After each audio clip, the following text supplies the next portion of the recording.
Magandang araw mga ka-forever! Kamusta na po ang linggo ninyo so far? Halfway na tayo sa ating second week at salamat naman sa patuloy na panonood sa amin online. All out po ang inyong suporta, kaya naman kami all out din sa pagbibigay sa inyo ng updated weather information and science and technology news kasi kayo ang aming mga ka-forever. Ako po si Jel Miranda at ito ang DOS-TV, the Filipino Weather Channel, your newest and most comprehensive real-time authority on the latest weather updates. Dahil weather lang ang laging nandyan, tag-araw man o tag-ulan, hindi nang iiwan kahit sino ka man. Remember that folks, it's DOS-TV, the Filipino Weather Channel. Reporting live from Pag-asa Weather and Flood Forecasting Center. Ang DOS-TV ay mapapanood ninyo Mondays to Fridays, 11 a.m. to 12 noon. Dito lang sa www.dostv.ph. And for today, we will feature the ASEAN Plus 3 Junior Science Odyssey. At syempre, andyan pa rin ang favorite nating lahat, ang What's the Weather with You? And for our docu, we will feature Telenation. Pwede palang mag-mix ang fashion and science. Abangan yan later, dito lang lahat yan sa DOS-TV. And to start things rolling, kamustahin muna natin ang magiging lagay ng panahon ngayon. Uulan nga ba ulit mamaya? Heto ng ating Pag-asa correspondent, Mr. Benison Estareja.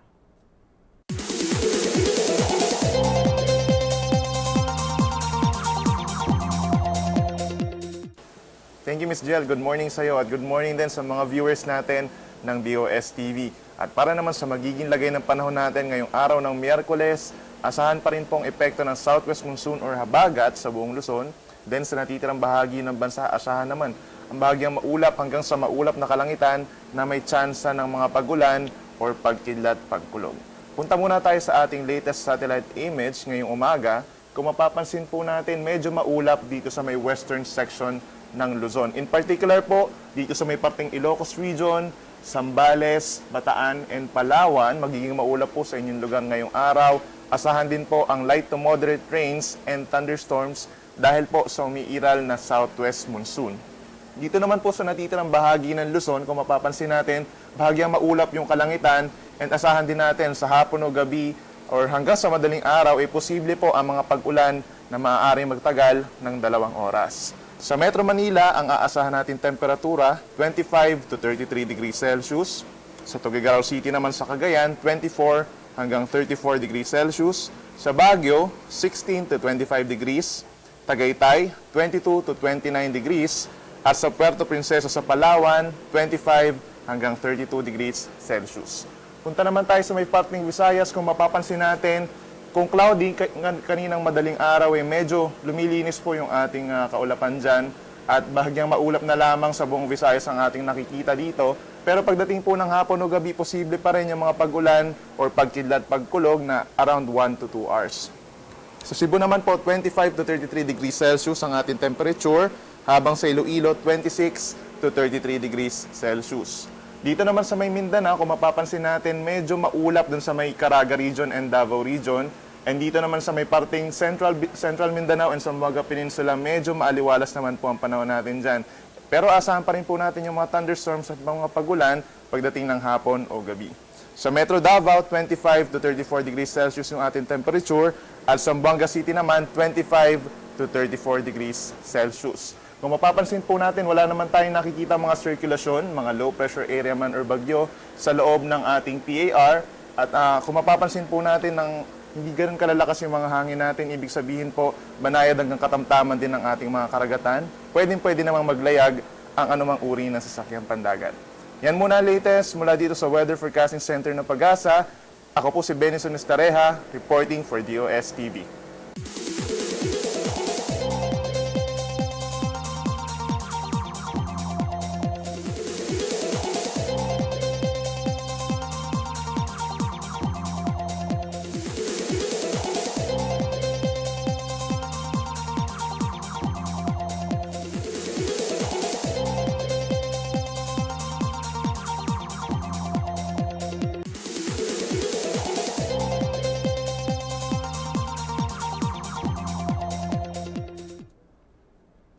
And of course, for our exclusive content on Dam Water Level Report, here's Mr. Richard Orendain. Yes, maraming salamat, Jel, at magandang umaga po sa inyong lahat. Dumako po tayo dito, sa minomonitor nating elevation ng mga dams dito sa Luzon. Simulan natin dito sa Angat Dam. Sa kasalukuyan po, ang elevation ng Angat Dam is 183.44 meters. Bumaba po ito ng 6 cm simula po kahapon hanggang ngayon.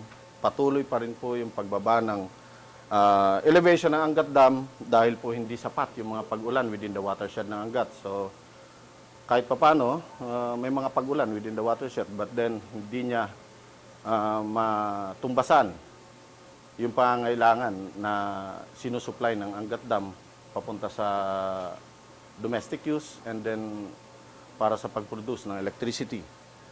So, makikita natin sa trend ng hydrograph ng Angat Dam, patuloy pa rin yung mga pagbaba niya. Simula nung May hanggang po sa kasalukuyan, tuloy-tuloy pa rin po yung mga pagbaba niya. And then dumako po tayo dito sa Pantabangan Dam. Current elevation ng Pantabangan Dam is 191.96. Bumaba po siya ng 10 cm. Pero kung pagmamasdan natin dito sa hydrograph ng Pantabangan Dam, minsan tumaas po siya nung end of May. And then simula nung June, bumaba na rin po siya. Although medyo maliit lang yung pagbaba niya, may fluctuation na nangyari dahil yun na nga, may mga pag-ulan within the watershed kaya medyo umangat siya. So sa ngayon, medyo mahina yung mga pag-ulan within the watershed ng Pantabangan kaya patuloy pa rin yung mga pagbaba niya. And then dito sa Magat Dam, so kung makikita natin sa trend ng hydrograph ng Magat Dam simula nung May, so halos unti-unti siyang tumataas. And then, noong third week of May, tuloy-tuloy yung mga pagtaas niya dahil po ito sa malalakas na pag-ulan within the watershed ng Magat Dam. At ang current elevation niya is 186.82 meters. Tumaas po siya ng 65 centimeters simula kahapon hanggang ngayon. So malaki po ang itinaas ng Magat Dam dahil po yung mga pag-ulan within the watershed ng Magat Dam ay napakalakas. And then, sa San Roque Dam, current elevation niya is 238 meters. Bumaba siya ng 39 centimeter simula kahapon hanggang ngayon. And then, sa makikita natin ang trend, minsan tumataas siya and then minsan bumababa. So, minsan malalakas yung mga pag-ulan within the watershed ng San Roque Dam. Kaya po ito tumataas and then ngayon halos paunti-unti umuulan, hindi sapat yung mga pag-ulan. Kaya bumababa siya sa ngayon. So almost 2 weeks na siyang bumababa. Now, ang lowest water level ng Angat Dam, so balikan natin yung Angat Dam. Current elevation niya is 183.44. Ang lowest water level elevation niya is 180. Ibig sabihin, pag pumatak ng 180 meters itong elevation ng Angat Dam, isa sa trabaho ng Angat Dam ay mawawala. So unang-unang mawawala dyan is yung para sa irrigation. Yun ang tinatanggal. Dahil tatlo ang trabaho ng Angat Dam: irrigation, domestic use, and then para sa electricity. So mawawala yung para sa irrigation. Now, dito sa Pantabangan Dam, ito po ay para sa irrigation and then para na rin sa pag-produce ng electricity. Pag umabot po siya ng 171.5 na elevation, mami-minimize niya yung trabaho nito. So, ang main priority niya is for irrigation. Now, dito sa Magat Dam, dahil nga patuloy ang pagtaas ng Magat Dam sa ngayon, ang lowest water level niya is 160. So, ikukumpara mo yung 186.82 na elevation niya ngayon, napakataas ng elevation ng Magat Dam sa ngayon. So, normal ang operation ng Magat Dam sa ngayon. And then, San Roque Dam, kung ikukumpara natin, yung lowest water level niya is 225 and then yung current elevation niya is 238 meters, normal pa rin yung operation. ng San Roque Dam. So mula pa rin dito sa Pag-asa Flood Forecasting Center, Richard Orendain nag-uulat. Natin ang latest na mga proyekto ng DOST para sa mamamayang Pilipino. Alamin dito sa DOST TV Flash Report.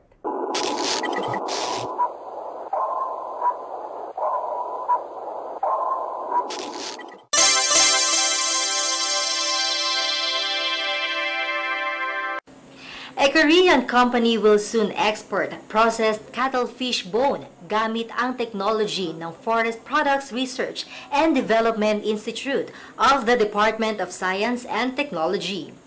Ang RTV 586 Trading Incorporated na based sa Cavite City will be using DOST FPRDI light oil fire dryer to dry and process cuttlefish bone and use it for dietary supplement for pet birds. The Korean company is set to start drying operations soon in order to meet the initial order of 2 tons of dried cuttlefish bone from a client in the United Kingdom.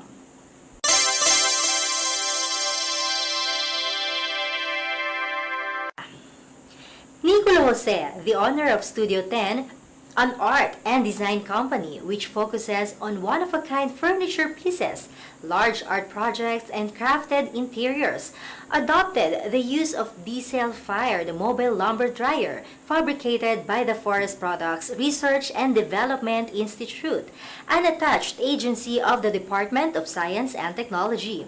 From 2012 to early 2015, Nicola dried raw materials using DOST FPRDI's diesel-fired mobile lumber dryer.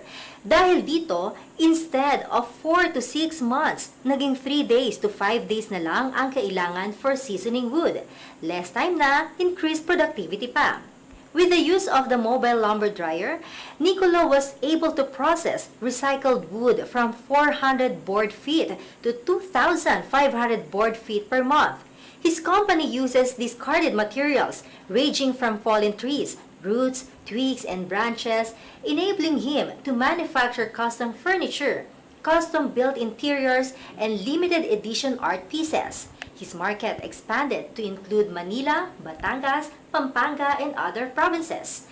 DOST FPRDI offers an affordable yet effective kiln dryer that lowers the moisture content of lumber to the intended level and is also eco-friendly as it can use agroforest waste as fuel.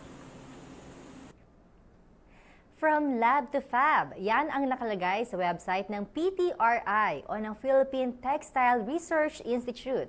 Sila ang dahilan kung bakit napaka-promising ngayon ng textile industry ng bansa. Ating alamin ang iba pang detalye sa video na ito.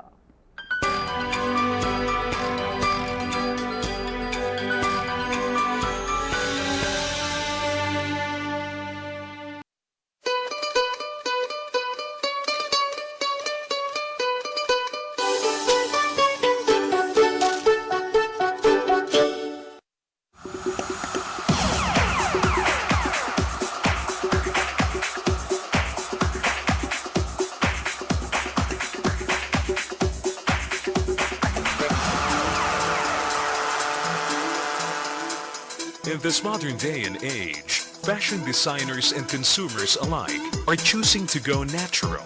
With the increasing environment protection awareness, the fashion industry turns to sustainable eco-clothing, joining global efforts to conserve and preserve. With the increasing demand for eco-friendly products, the industry is in constant search for more innovative materials. At the forefront of textile research and development in the country, the Philippine Textile Research Institute, or PTRI, is actively supporting our local textile and allied industries carve a niche in the global market through the use of our country's rich indigenous resources and the development of technical competence in textile production and quality assurance, evident in the on-ground technology transfer projects conducted in several regions of the country. PTRI aims to redefine and set the standard for world-class authentic Philippine fashion using our very own tropical fibers and natural dyes, as well as locally developed textile technologies and cultural traditions in weaving. An agency under the Department of Science and Technology, PTRI facilities are housed within a 2-hectare lot inside the DOST complex in Bicutan, Taguig City.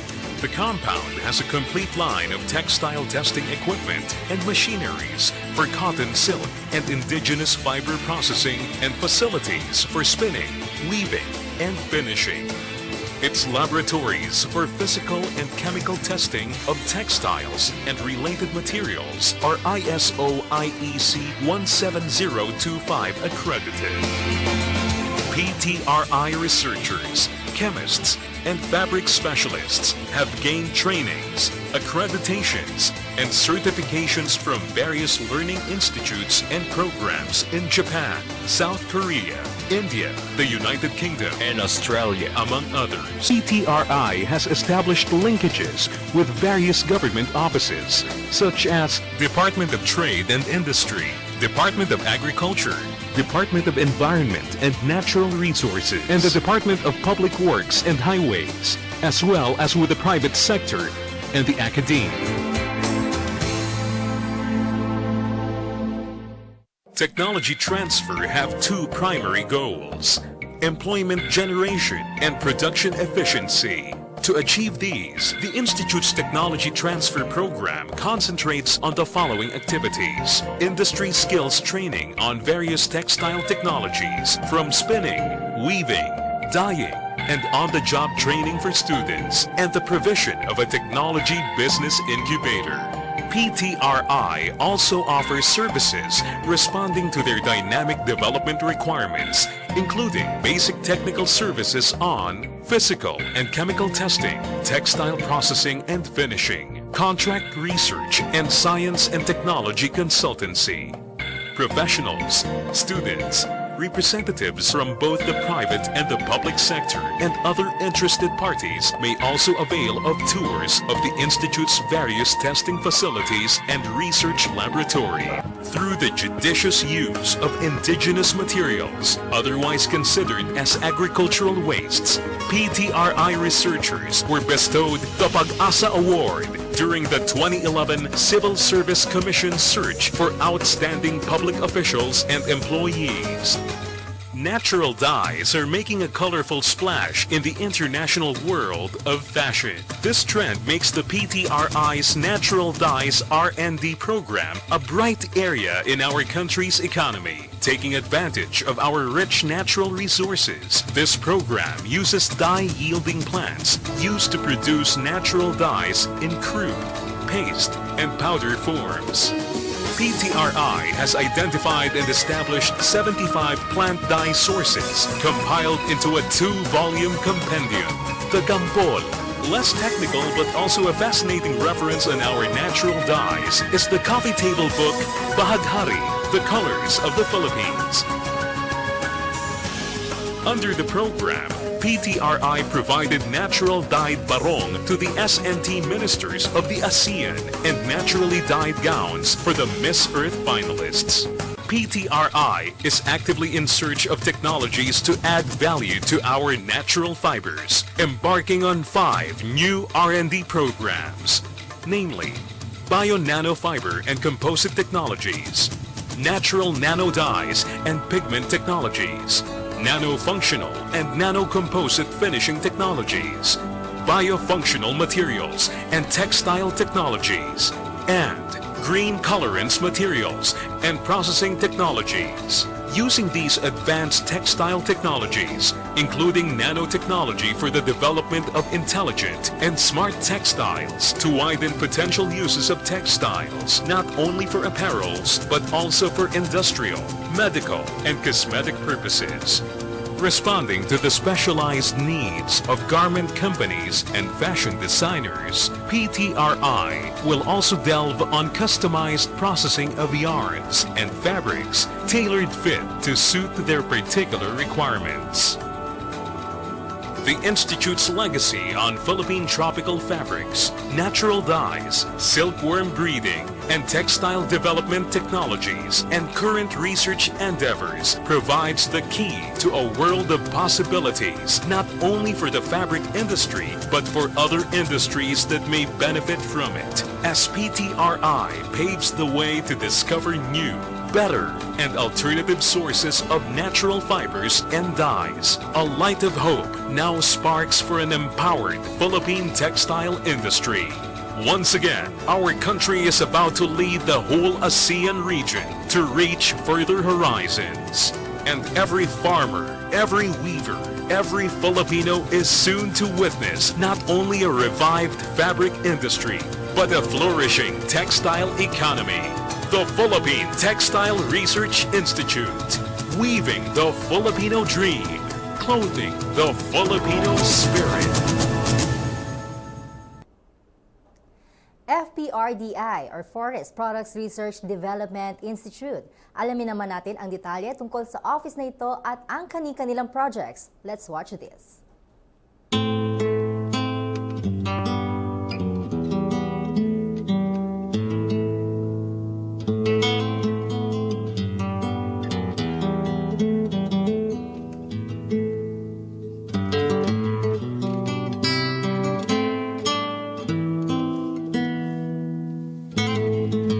Located at the foothills of Mount Makiling, Los Baños, Laguna, is the Forest Products Research and Development Institute, or FPRDI, an agency under the Department of Science and Technology, or DOST. For almost 60 years now, FPRDI has been committed to finding and improving the uses of wood and non-wood products harvested from the Philippine forests and plantations. During the golden era of Philippine forestry in the 1960s through the mid-1970s, FPRDI's remarkable support to the large wood-based industries made it one of Asia's leading forestry research organizations. These industries included the country's top exporting sectors then: logs, lumber, pulp and paper, and veneer and plywood. In fact, FPRDI was the first agency to establish a pulp and paper research and training center in Southeast Asia. But the rapid destruction of the country's natural forest from the mid-1970s through the 1990s prompted FPRDI to refocus its research thrusts on industrial tree plantation species and non-wood forest products to expand the Philippines' raw materials for the forest-based industries. The main users of these resources, the furniture, handicraft, and builders' woodwork makers, remain among our country's major export earners. The new raw materials come from lesser-used tree species such as tuog and binwang. Industrial tree plantation species examples of which are Gemelina and mahogany. Non-wood resources like bamboo, rattan, coconut, vines, and bast fibers, plus a wide range of native plants and agricultural wastes which are valued sources of fiber, resins, essential oils and incense, fuel, flavorings, shelter, furnishings, ornaments, and natural chemical products such as dyes, adhesives, finishes, and preservatives. Helping the forest-based industries means continuously finding ways to maximize usage of these alternative raw materials and processing them into high-value added products. Today, FPRDI is an ISO-accredited organization committed to its mandates of conducting research and development on wood and non-wood forest and related products, transferring technologies, and providing technical services and training on the processing and utilization of forest-based raw materials. To attain its vision of being a center of excellence in its field, FPRDI has put in place two technical divisions, the Materials Science Division, or MSD, and the Technology Innovation Division, or TID, with support from the Technical Services Division, or TSD, the Planning Staff, and the Finance and Administrative Division.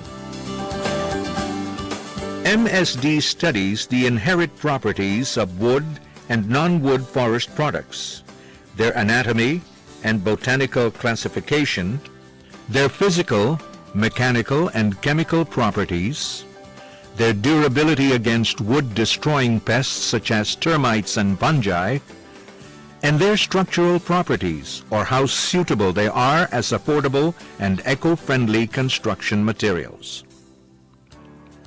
On the other hand, TID aims to find ways to improve the inherent properties of wood and non-wood materials and convert them into higher value products using mechanical, thermal, and chemical processing.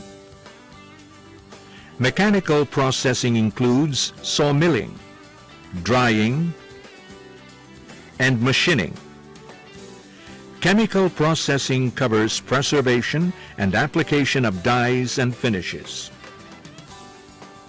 FPRDI also studies how to improve composites or panel products and how to generate solid, liquid, and gaseous fuels from agroforest wastes.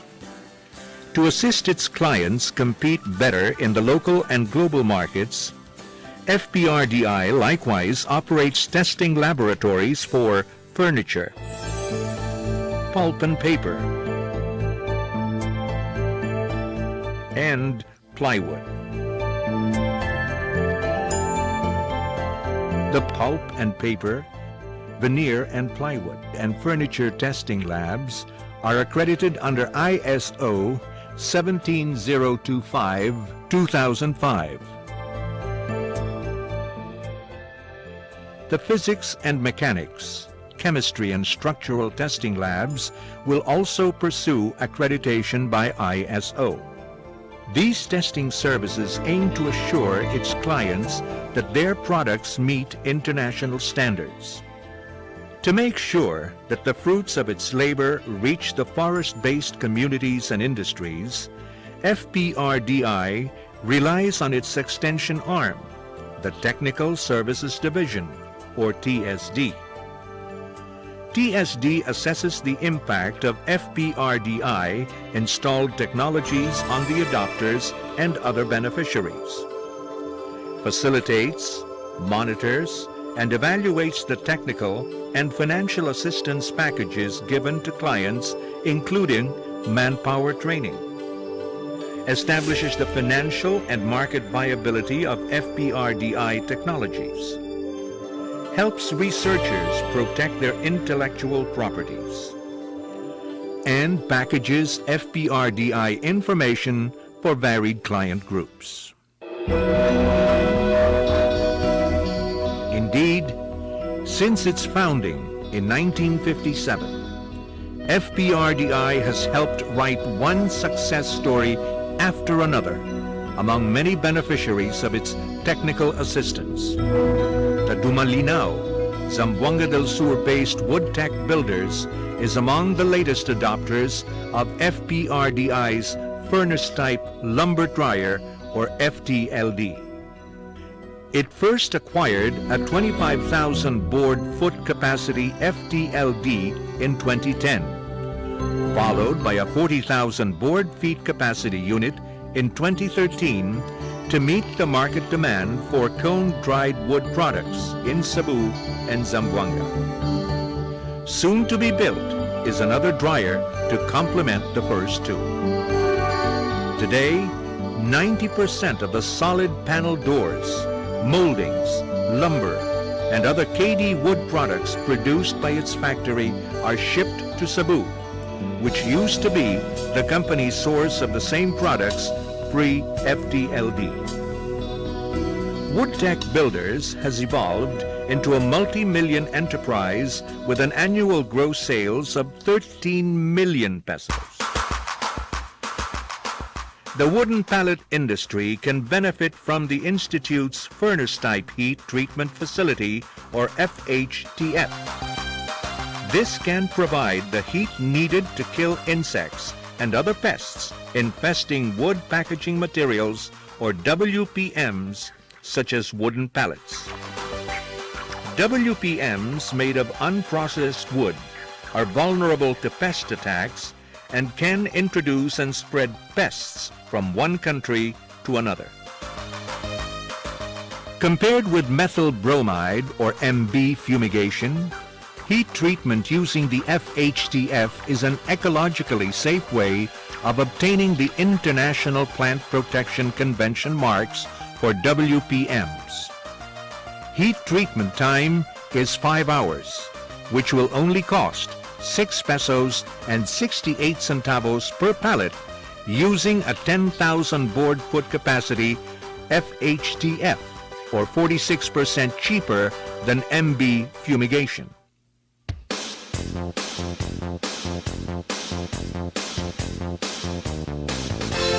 Meanwhile, the Ilocos Norte Electric Cooperative, or INEC, relies on FPRDI's high-pressure sap displacement, or HPSD, method to treat their poles on site.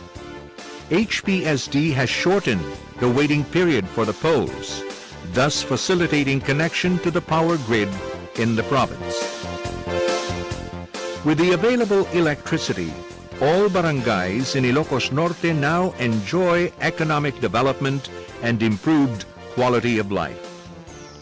The HPSD has also generated for INEC at least 22 million pesos in savings for pole treatment.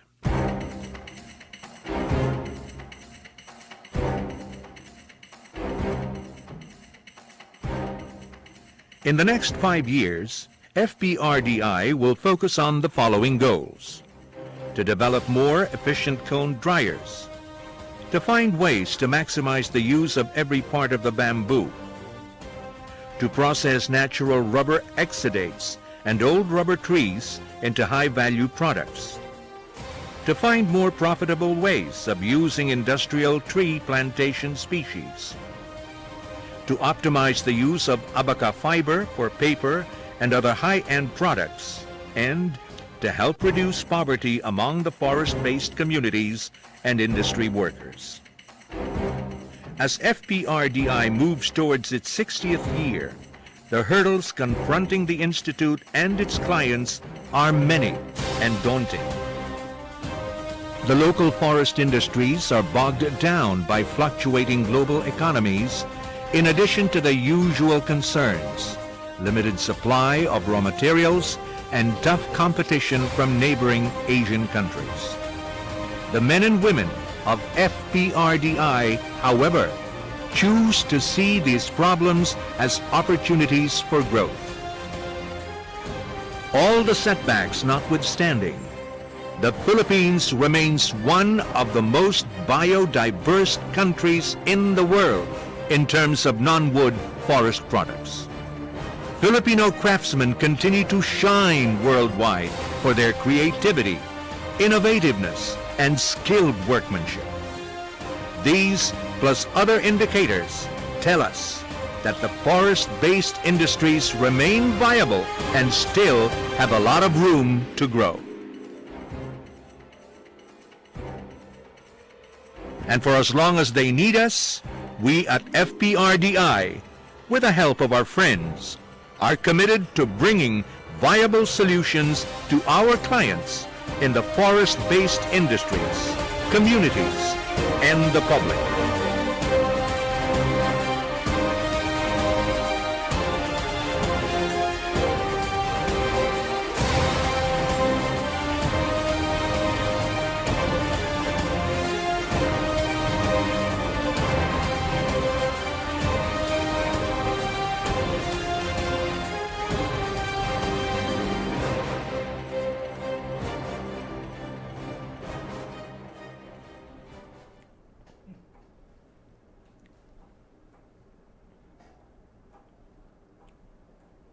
Last September 2015, the Philippine team became the champion for 4 times in a row in the 4th ASEAN Plus 3 Junior Science Odyssey o APTJSO held in Tangerang, Indonesia.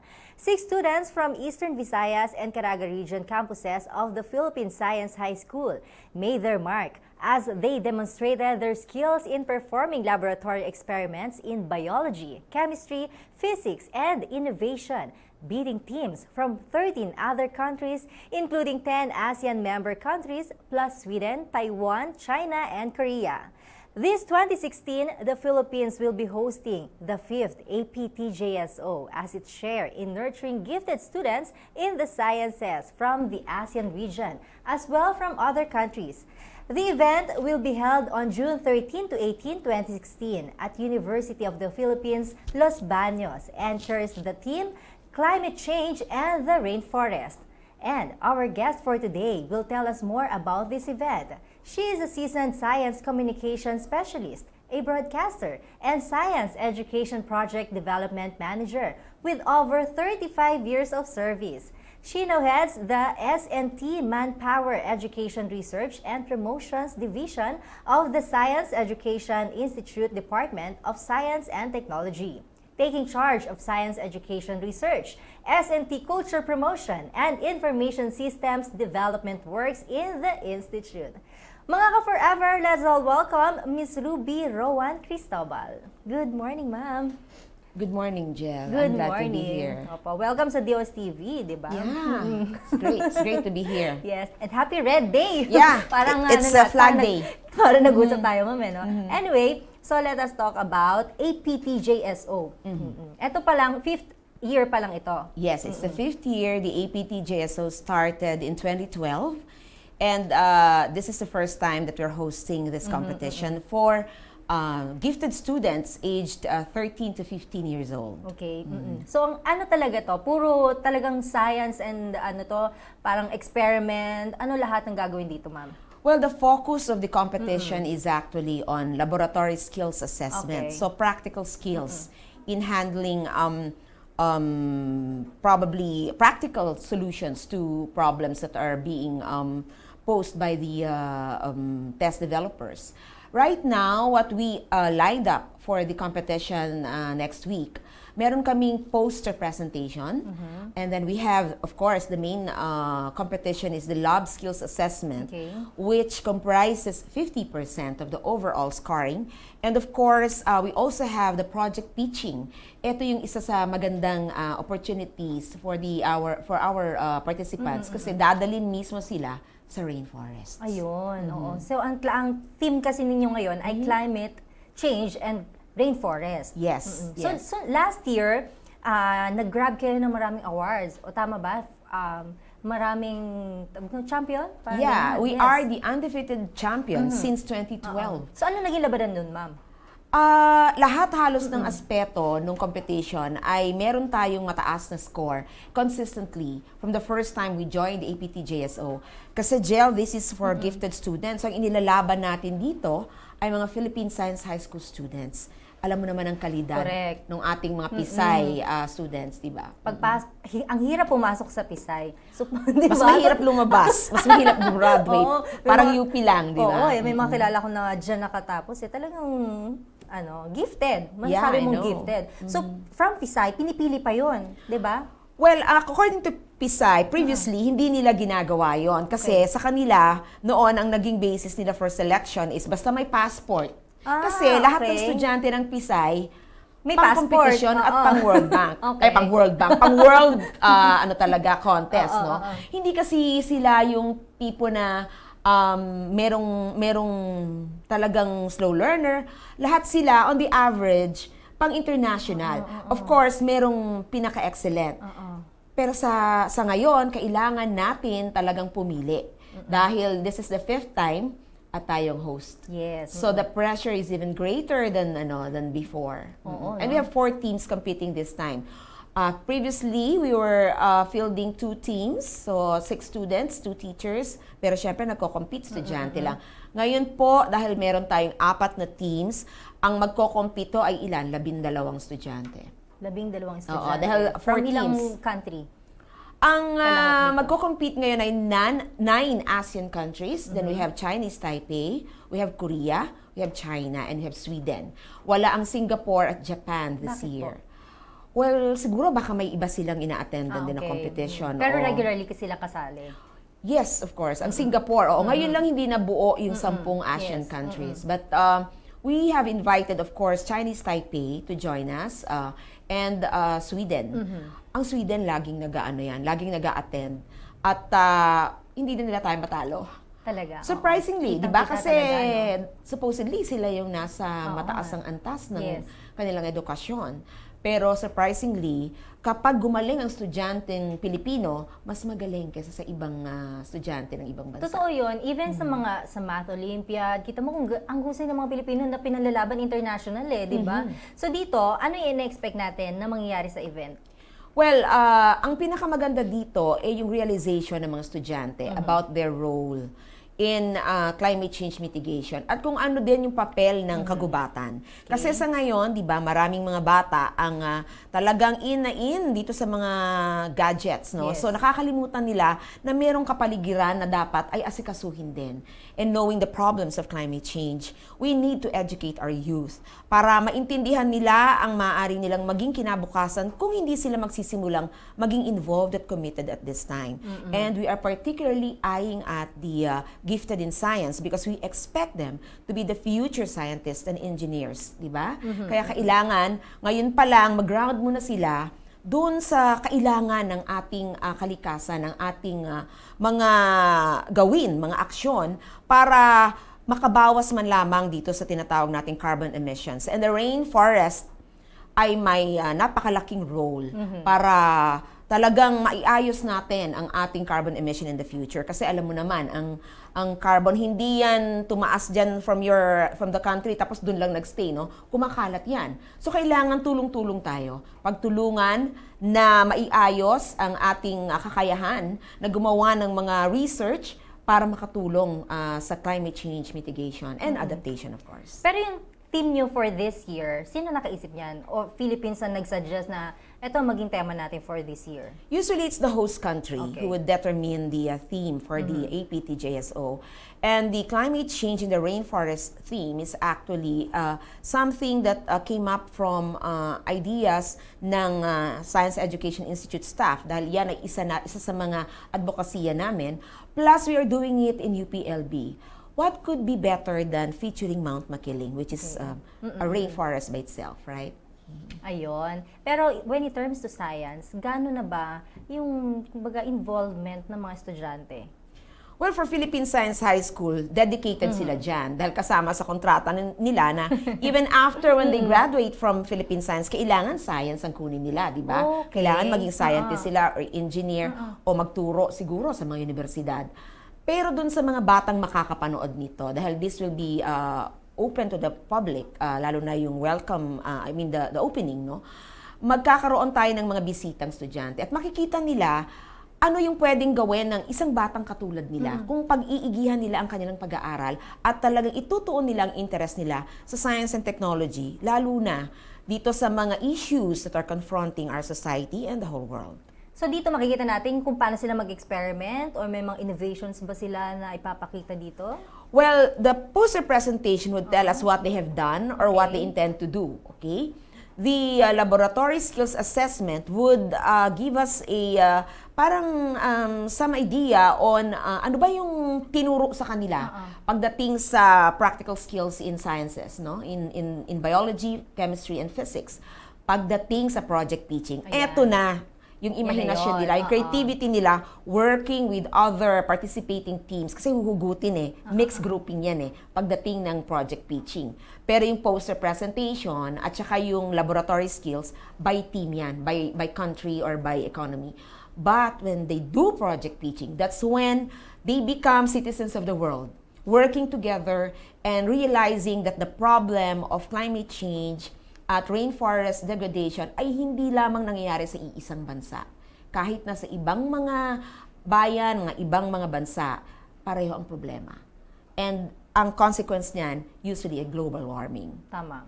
Lalo na ngayon, di ba talagang alam natin kung gaano katindi ang epekto ng climate change. Siguro talaga napapanahon din yung tema na magaganap sa inyo ngayon. Anyway, so yung student na pinili ninyo, ma'am, nag-range, high school student ba ito? Elementary student ba ito mga to? Normally, 13 to 15 is about, I would say, third year.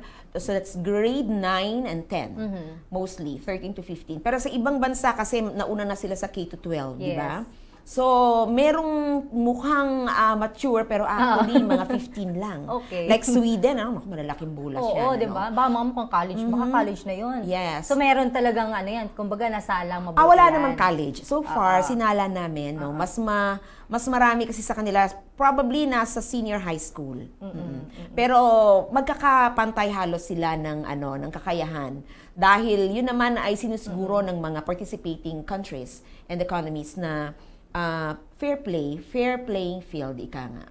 Pero yung science education dito sa Pilipinas, meron ba kayong data, ma'am, kung nakakasabay ba tayo sa mga katabi nating bansa?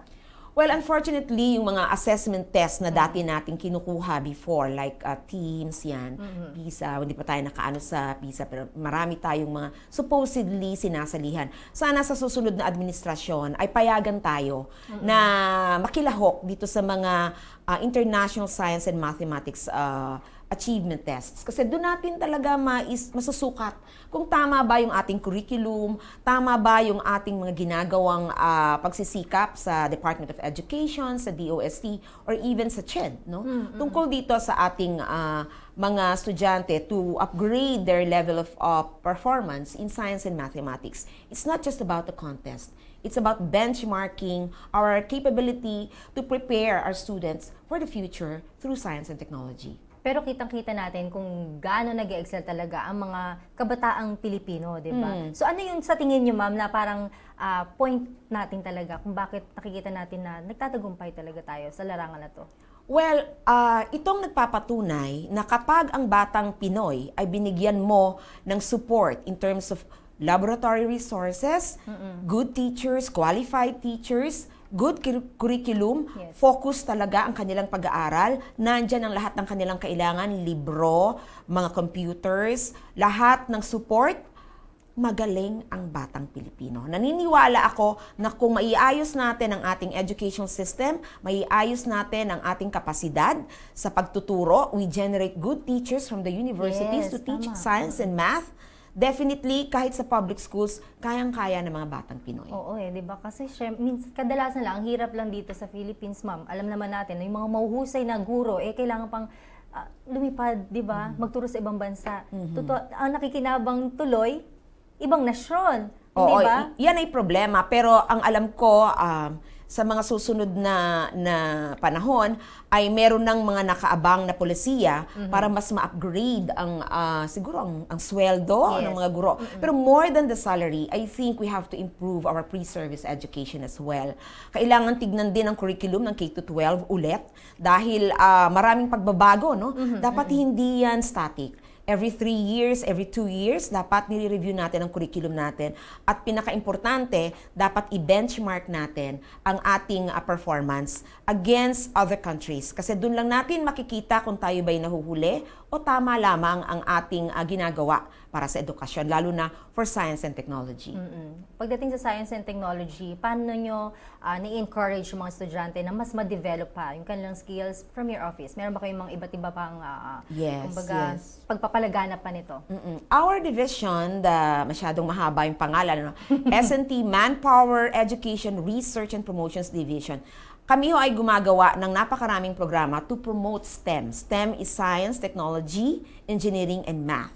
In all countries, STEM promotion is a must. Kasi dito, kinukultivate mo na ang interest at hinahanda mo na ang mga kabataan para malaman nila kung ano ang pwede nilang gawin sa science and technology. Dahil yung iba, hindi nila alam na magaling pala sila sa math. Yes. Magaling pala sila sa science kasi wala yung encouragement. with the programs that we have, we encourage students to get into science. Ano-ano itong mga programang to? Meron kaming Marine Science Camp or Climate Science Camp na ginagawa namin tuwing summer. Meron kaming Science Explorer bus na umiikot sa nakita ko buong na yan. mundo. At ito ang nagtuturo, the fun way kung ano ang siyensya, ano ang teknolohiya at nasan ang matematika sa ating pamumuhay sa araw-araw. At meron din kaming mga programa na kung saan ay may competitions like math competitions, di ba? We bring the students abroad. We have private organizations in the universities helping us like the Mathematical Society of the Philippines. We have the MTG, the Mathematics Trainers Guild. Ito yung mga guro. At we have private companies like BPI helping us. Yun, the Asia Resources. Ang dami pong kumpanya na willing na tumulong sa amin. Kaya kahit napakaliit ng aming budget, sana nakikinig si Pangulo, no? Dagdagan yung budget namin. Medyo nakasanyo pa, ma'am. Ang laki-laki talaga nung nagagawa namin dahil katulad nung sa robotics, no? Yes. 5 taon o 4 na taon kaming naggawa ng robotics program competition, Tagisang Robotics.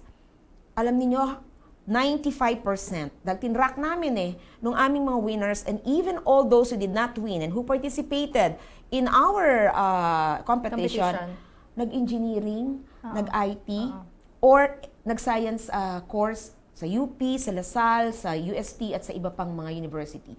Nalaman namin kung saan sila nag-enroll. And we were very happy. And of course, hanggang ngayon, masaya kami, no? So, ang ginawa namin, kami ay lumipat sa isa pang, dahil catalytic yung role namin, gumawa kami ng isang bagong programa. Ito yung tinatawag nating CAN Satellite Competition. And we implemented that last year. This year, we will have another CAN Satellite Competition in UP Los Baños. Maggagawa ang mga bata ng satellite na ilalagay sa loob ng soda can. At ilo-launch yan gamit ang isang quadcopter or kahit anong unmanned aerial vehicle. Ida-drop yan with a parachute and then it will collect weather data, transmit on the ground, and we will be able to have them record weather data and do their analysis with PAG-ASA helping them, of course, and our space science focal person, Wow, Dr. ang ganda rin nun in Yes, Dr. fairness. Cese. From Can, talaga. Nakapasok lang naman siya doon Oo. Sa can. sa soda can. But it's something that's new. Correct. And we are proposing it for the APRSAF competition this coming November na maaari nating i-host din. Pwede rin, di ba? Yes, Oo. host country tayo kasi ng APRSAF, so we might have that as well in the Asia-Pacific countries. So pagka sumasali sa competition yung mga estudyante na to, ano na marireceive nila mga incentive? Well, in our case, kapag SEI, nagbibigay kami ng cash awards. Okay. But in most cases, yan ay medals at yung karangalan, trophies. Okay. Yung binibigay na karangalan sa bansa ay hindi kayang pantayan ng kahit anong cash awards. Yes. So, ang aming talagang pinakamagandang na-i-offer ay pag na-track namin sila, in-encourage namin silang kumuha ng scholarship. Yan. Totoo yan. Then we can probably help them up to PhD. So, undergraduate to PhD S&T course, the SEI, DOST would be able to finance them kung talagang nakita mo yung track record ng bata. Pero they have to take all the qualifying requirements like yung examination, scholarship exam. Okay na rin, di ba? Pero syempre, pagka ganun, may goal ka talaga, hindi ba? Mapupurso mo pa rin kung ano talagang gusto mo since eto na, nagsimula na sila sa science, di ba? Yung kumbaga, enjoyment, nag-enjoy din yung mga bata sa ginagawa nila Kailangan ganun Jel. Kasi hindi bawat pwedeng... ginagawa natin, dapat enjoy lang. Oo, sabi ko, kung merong ganito nung panahon ko, siguro, tinuloy-tuloy ko yung pagiging scientist ko. Kasi somewhere in my life, parang nakulangan ako ng wala akong laboratory. I can do something more, but wala akong mapuntahan. Hindi naman ako pwedeng mag-abroad, wala naman kaming pera. So nag-advocacy work ako, nag-communication ako. But still I'm into science comm. So kung may mga ganitong opportunities noong araw, marami tayo sigurong scientist ngayon. Kaya ang mga kabataan ngayon swerte. Kaya we invite you to get our scholarship examination when we offer them and open them for application. So ma'am, ano naman long-term goal nyo for the ASEAN Plus 3? Well, our long-term goal for the ASEAN Plus 3 Junior Science Odyssey is to be able to really bring them to the science and technology track. Kasi, let's face it, hindi naman kailangang nandun ka sa contest, no? Yes. Pag nalaman mong may mga kabataan na nananalo sa ganyang klaseng competition, parang nakaka-inspire din. And for us, it should come from within. Correct. Students should not be just pushed or pulled to a particular field. Students should be able to realize for themselves what it is all about at kung ano yung mga challenges dito sa ating mundo na sila mismo ay may papel para solusyonan. Hindi ito maaring lagi itinutulak ng nanay, ng tatay. You can't be like that forever. Of course, mahalaga yon.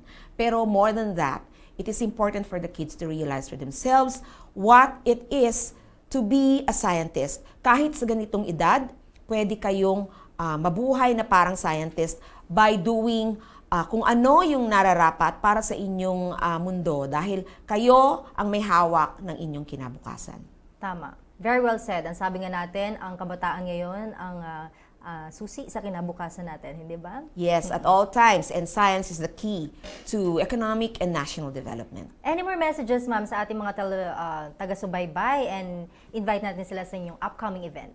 Yes, inaanyayahan namin, lalong-lalo na ang mga estudyante dyan sa gawin ng Calamba City, Bai, Los Baños, bandang Laguna, or even from Metro Manila. Mayroon po tayong competition. Ito yung 5th ASEAN Plus 3 Junior Science Odyssey na gaganapin next week. From June 13 po yan hanggang June 18 at napaka-exciting na mga activities. We will be bringing the kids to the forest at doon sila ay magtatanim ng puno at mag-observe, magkakaroon ng mga lectures at dadalhin nila yung mga specimens nila sa laboratorio kung saan meron silang sasagutin ng mga katanungan, mga problems na magiging dahilan para sila ay maaring siguro manalo at magkaroon ng award. Tayo po ay 5 years in the running undefeated champion sa APT-JSO. So good luck sa ating mga contestants from the Philippine Science High School, dyan po sa Cebu, galing ng Cebu yung iba nating mga contestants. At yung 2 teams naman po ay galing sa Cagayan Valley campus ng Philippine Science High School. Thank you so much. Thank you, Jel. Ayan, mga kaibigan, nakasama natin, of course, Miss Ruby Rowan Cristobal. And good luck pa sa mga projects ng office ninyo. Siyempre, Yes. tuloy-tuloy ito for the development of our youth. Napakaganda ng mga proyekto.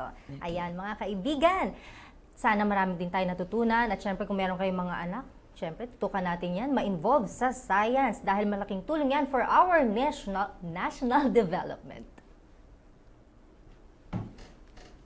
Samantala, eto na, may effect talaga ang panahon sa mga tao, hindi lang sa physical, kundi pati sa mood at sa sinasabi ng ating mga puso. Eto na, ano na naman kaya ang mga pinakabagong hugot panahon ng ating mga ka-Facebook at Twitter friends? Let's check dito lang sa What's the Weather With You.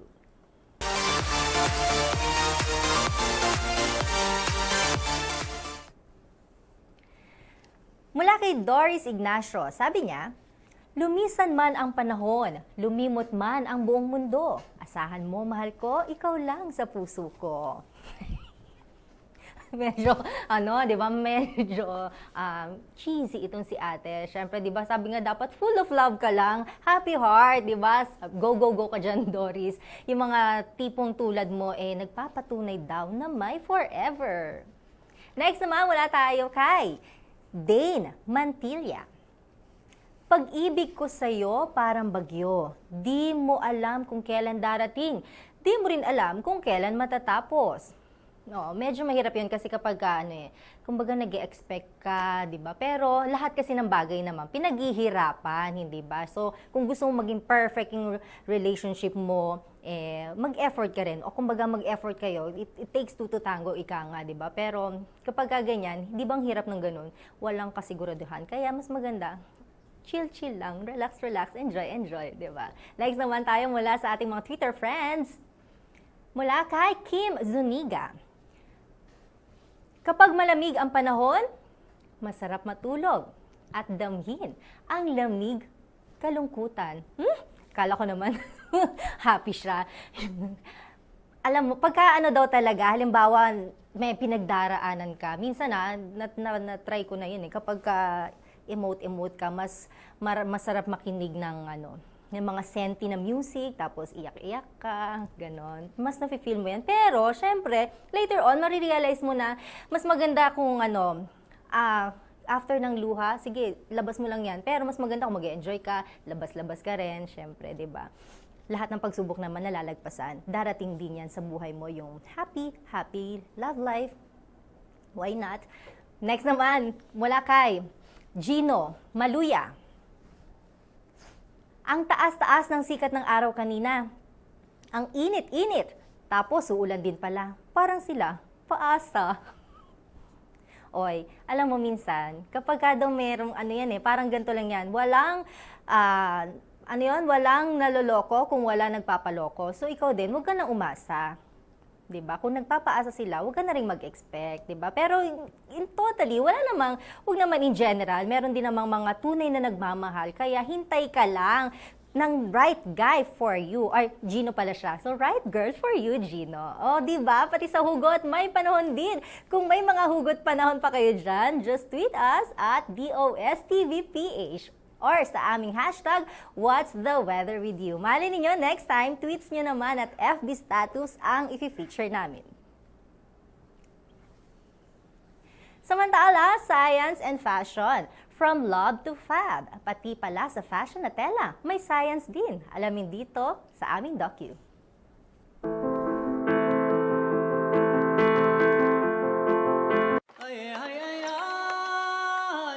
Sa kataas-taasan ng bundok ng Cordillera, isang sinaunang kaugalian, tagos sa mata ng sibilisasyon ang nag-aagaw buhay sa panahon ng modernisasyon. Isang matandang tradisyon na pilit sumasabay sa ikot ng makabagong panahon. Isang maalamat na sining na ipinamana mula sa matatandang kababaihan, pababa sa mga nakababata na maaaring maglaho dahil sa kakulangan ng interes upang pag-aralan. Ito ang kwento na ipinagtagpi-tagpi mula sa kalat-kalat na kasaysayan. Itinahi ng maayos mula sa hibla ng nakaraan upang unti-unting masilayan at mapaliwanag ang kinabukasan ng tradisyonal na sining ng paghahabi.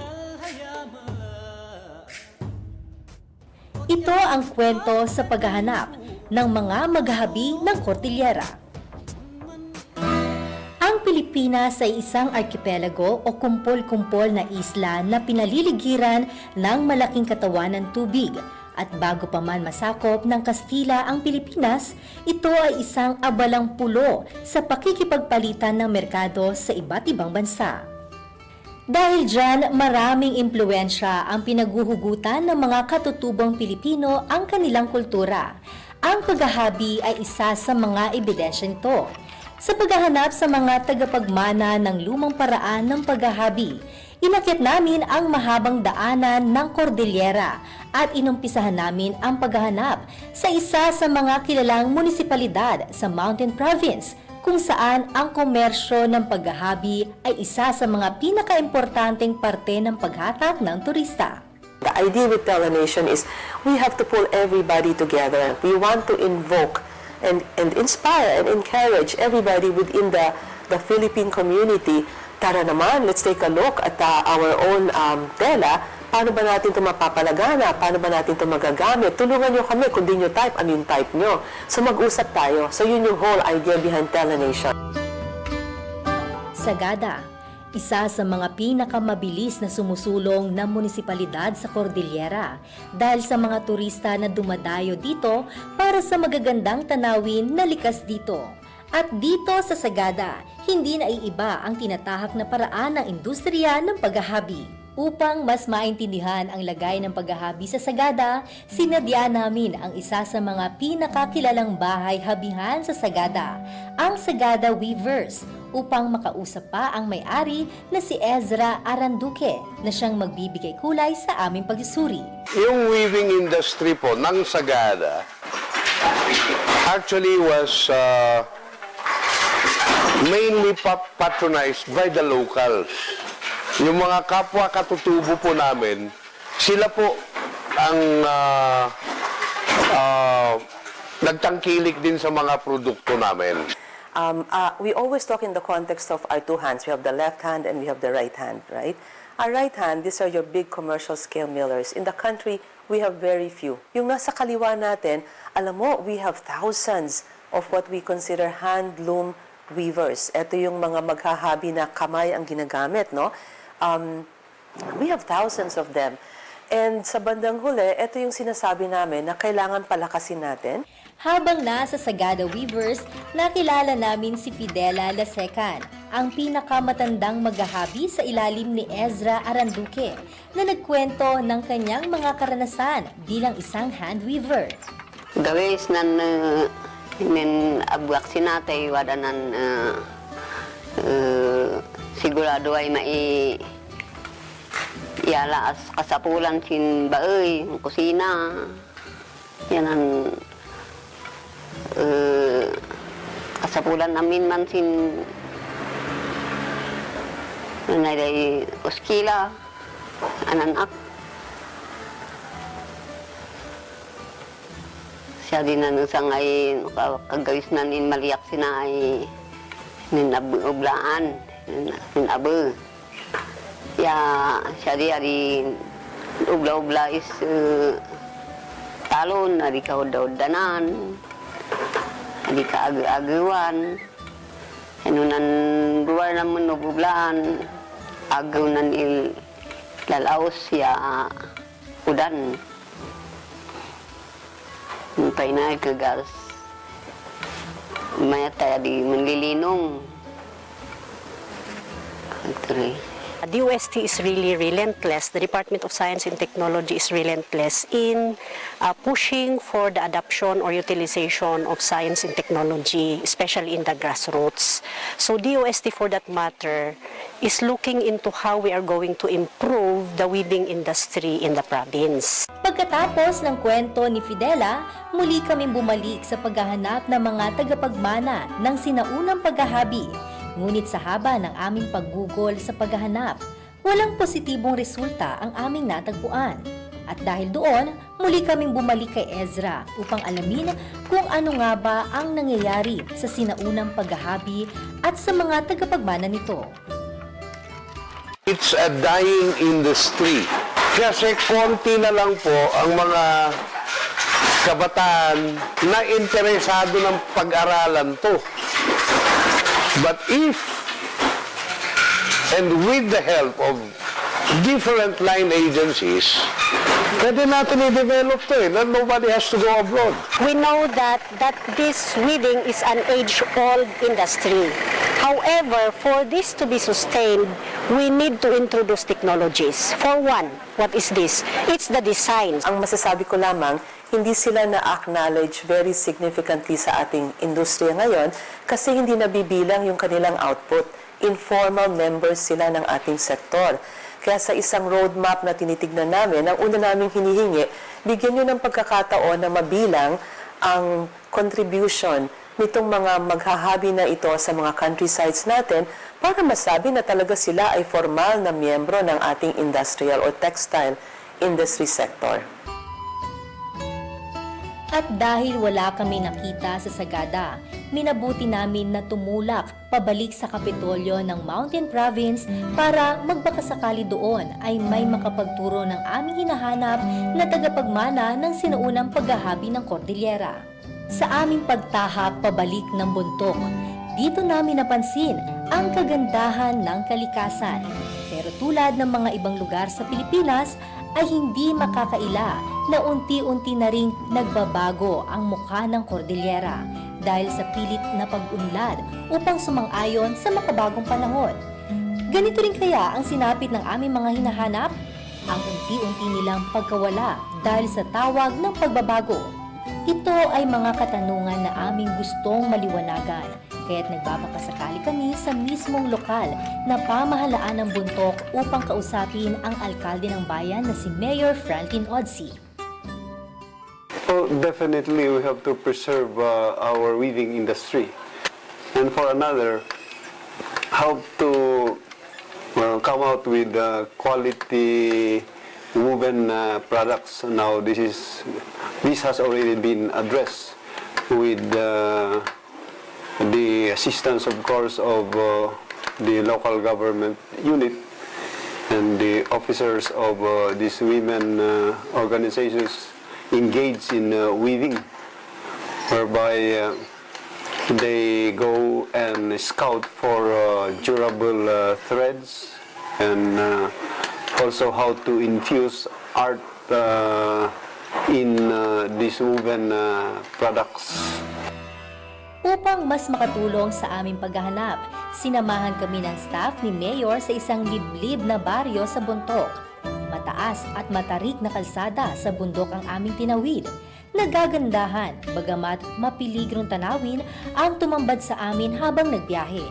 At higit kumulang ng 1 oras ay narating na namin ang maliit na baryo na kung tawagin ay Caneo.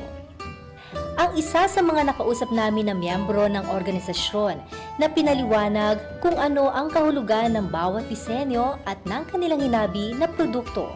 Si kami at saka siya na usarin siya ay patawid sa akin si kami. Siya ilakot sa kanin mi, siya ilakon sa palaili, siya isokat sa spahoy, yari sa payuwin siya ilo sa tuhi, kin mais, ay kanin mi. Isa sa inaay, inafetsa. At iso nga ana ay kanig siya antaraw kay man, ay siya pinakakanig matay, mang silaw ang taho. Anay kalkalasag, siya si igna ng taho, lumid tugtufay na mutas na, siya mangignanan si anay kalasag, ignanan, anay kanagid, anay kanawan, siya mangignanan si tufay, ay mga isara, wala malas kabusor. Sa design naman po, may mga calculation din yan, may mga bilang din po. Kung ilang hibla, yung ano ng designer, kung gaano kalaki yung design na yun, may mga calculation or may mga measurement po yan.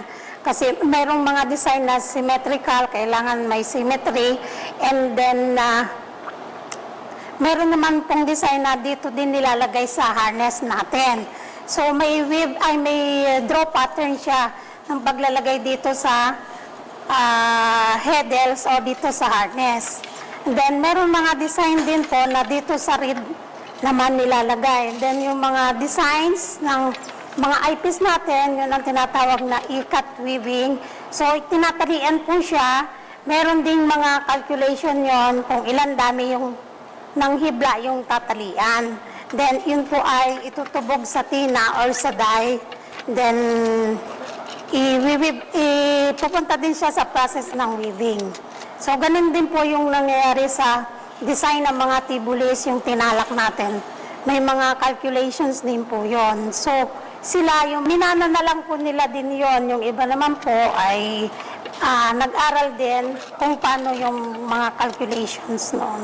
Hindi po namin sinasabi sa kanila na huwag na nilang gamitin or baliwalain na po yon. Sapagkat ang backstrap weaving po ay bahagi ng ating kultura, kaya yan po ay dapat natin na i-preserve or bigyan din natin ng kaukulang pagpapahalaga.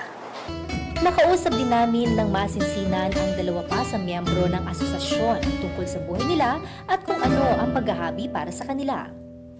Importante na tayo nakatulong sa panagpiyag ni tinumade na made ngay pang supusupan may numade ni kipordianan ang lalaki siya nang supusup ngayon pang kusina adi unay dakkel at least siya namumikan na di onga kami grade 6 kasi may pailangan ni sa adi unay napigsan ni tapis dunil pailangan insurun no inani ang ganay in high school na surubit balitan ni sa mercerize siya ito mga nanbitan ni sa design kag may achi giddan ay nasuro. Marami kaming nakalap na impormasyon sa kahalagahan ng paghahabi sa komunidad ng Caneo. Ganun pa man, sa aming pagtatanong kung may matatagpuan kami na tagapagmana ng sinaunang paghahabi dito sa bayan na ito, wala na daw halos gumagawa noon at kung meron man ay masyado nang matanda upang ipamalas pa ito. While we maintain the uniqueness of the designs of each weaving industry in the province, because marami yan, we also would like to harness their skills. We also would like to harness their competency by improving their productivity.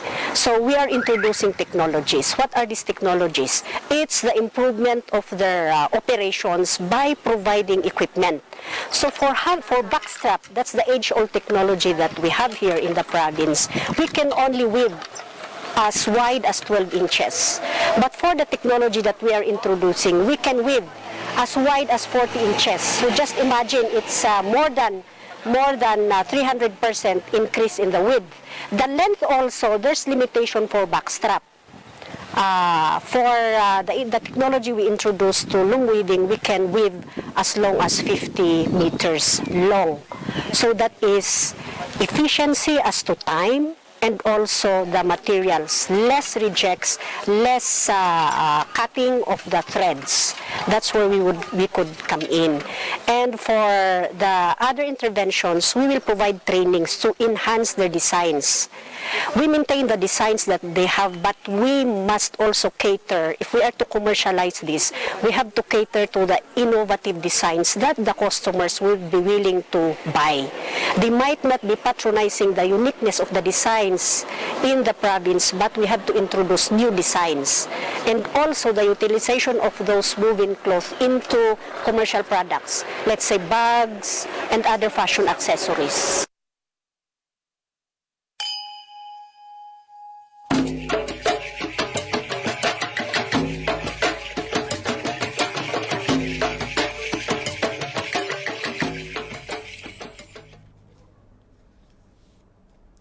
Salamat DOST for another innovation. Tuloy-tuloy lang mga ka-forever. Kapit lang para sa pag-unlad. Sabi nga, viral video modeling para sa bayan.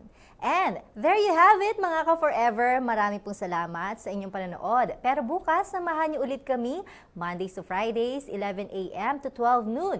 Dahil weather lang ang laging nandyan, tag-araw man o tag-ulan, hindi nang iiwan kahit sino ka man.